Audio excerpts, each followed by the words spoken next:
today I am having a dynamic personality and Dean of Pharmacy College AIKTC Panvel, Dr. Shakir Syed, sir. How are you, sir? I'm doing good. How about yourself?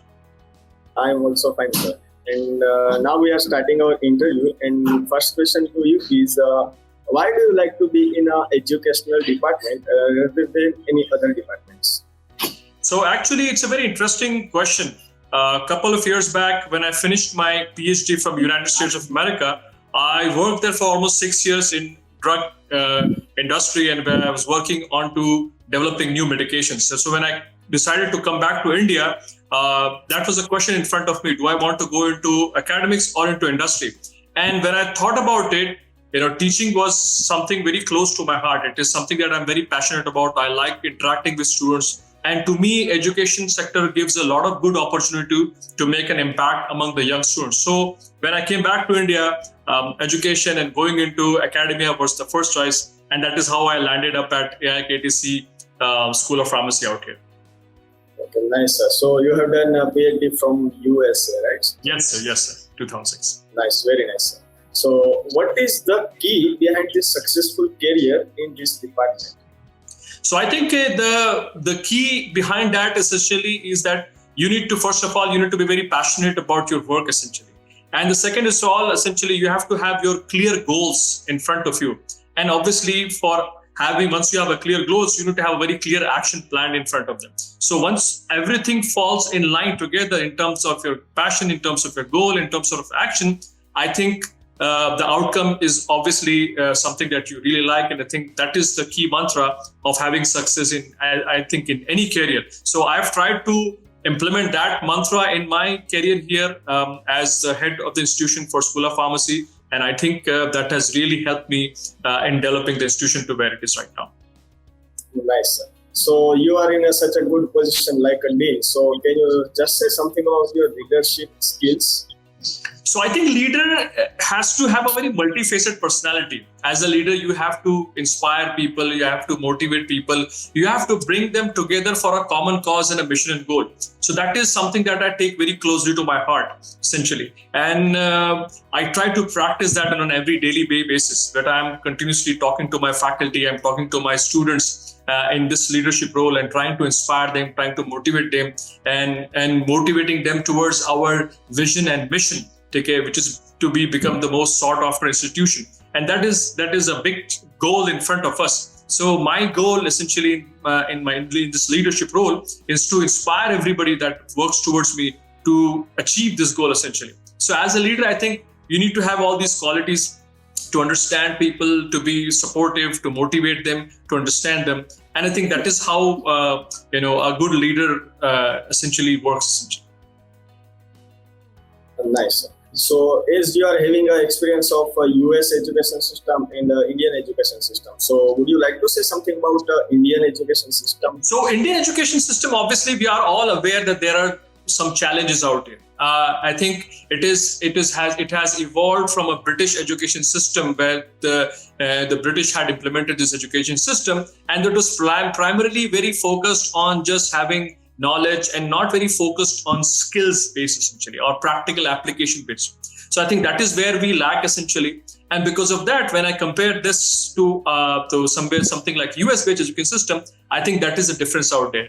There, the students are encouraged to go out and innovate things. They are encouraged to go out and do projects that they might fail in that. And that is how they have an appetite towards innovation. In our system, as you know, failure is not an option. But they say for any innovation to happen, failure is the route that you have to take, essentially. So there are a lot of things that needs to be changed. And I think the national education policy tries to address that very nicely in the new education policy, as you might also know. That is where we are trying to go towards, and that is what they're trying to address towards becoming, so that our students becomes globally competitive citizens and we don't lag behind. So as a talent, we are none second to anyone in the world. But when it comes to training our students, that is where I think there is a lot of scope for improvement. So you mean to say there is a lack of practical knowledge? There is a lack of practical applications of knowledge. We are very focused on exam. We are very focused on marks. So that is why our students are very focused on getting good scores, They don't want to experiment something new, and because they feel that if they do that, there is a chance of failure. And when you don't have an experimentation mindset, you don't do innovation. You can do very well an application, you can do very well execution, but you lack in innovation. And I think that is where the next century is there, because everything which is routine will get automated. So we as humans need to differentiate, and that is where we differentiate as someone who can innovate, who can think differently, which machines cannot. Exactly, sir. To the point, sir.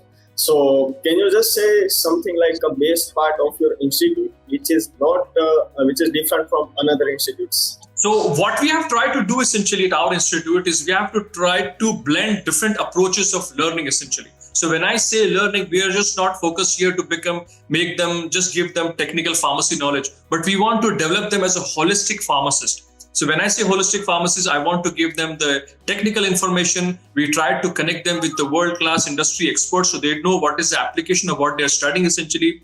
In addition to that, we also make them go a lot of different kinds of projects. And these projects are not just technical projects, but something where they go out in the society and they try to understand what the problems and the challenges of society, so that helps them understand what are the problems essentially, what are the real challenges that are in front of them. And accordingly, then they shape their learning according to that. Just to give an example, we have in our institution Unnat Bharat Abhiyan, where we have adopted 5 different villages close to our institution.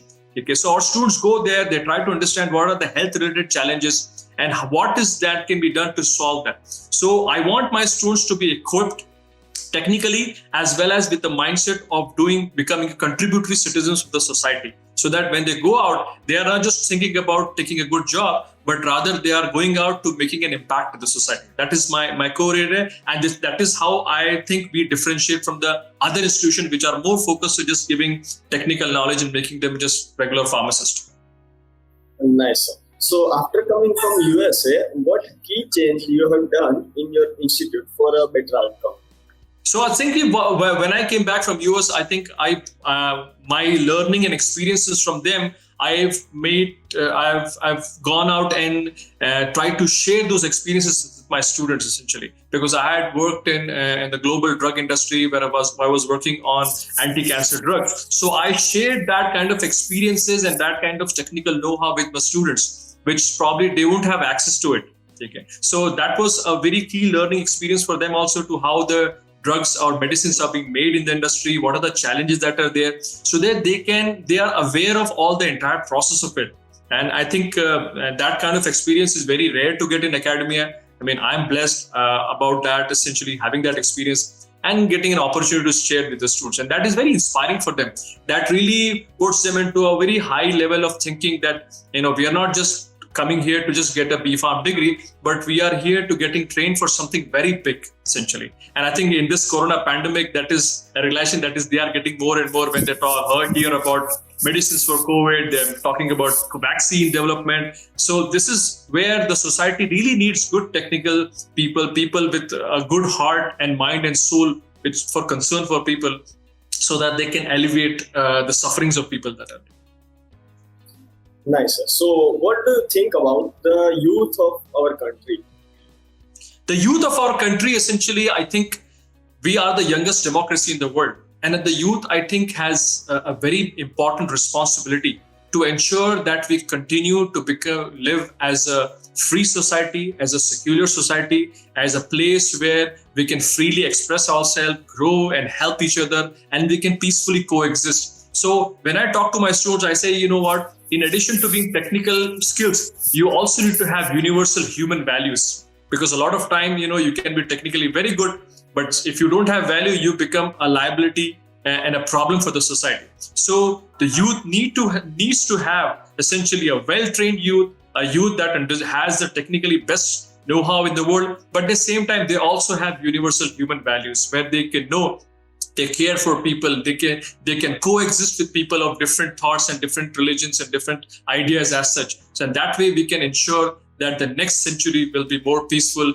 and it could be better for the entire world essentially, because we are as they say, a global citizen.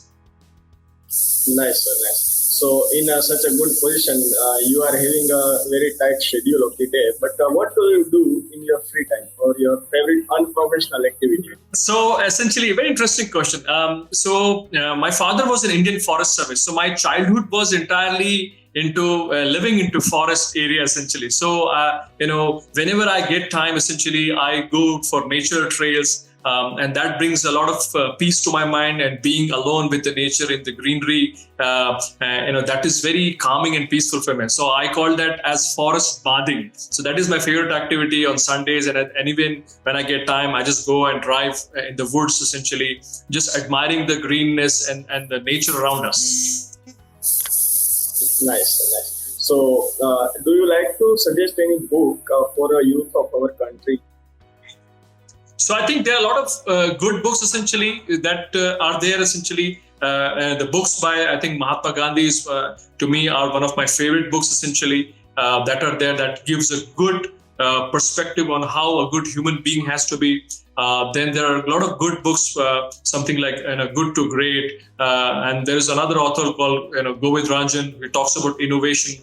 So 2 or 3 of my favorite authors I recommend a lot to my students also. To get a good perspective of the world, essentially.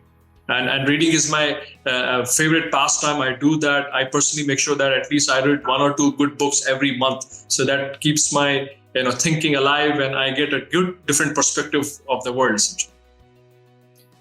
Nice, very nice. So, as we know, when a student sets a goal, they do try to follow it, but they can't. So, can you just explain the process of goal setting and just outline the process? So, personally, what I do is, there are goals, I try to categorize them. So, what are kind of goals? There are some goals which are short-term goals. There are some which are long-term goals. So, when you have goals, essentially, when you have a goal, there has to be some action items within that goals to achieve that goals. So when I have a short-term goal, I list down what are the action items for that, what I need to do to achieve those goals, and what are the timelines for that. And same is for long-term goals. And when I write it down on the paper, I review them very regularly. If there's a short-term goal, I review it every day or every week or so. If it's a long-term goal, I review it every month to ensure that I'm on track. So same thing I tell to my students also, that you should have a proper goal in front of you. If you're starting a semester, should have a very clear goal. The first goal is to have a good pointer in your examination, a good learning essentially. And how do we do that? How do we achieve that? So then you have to break it down for subject by subject.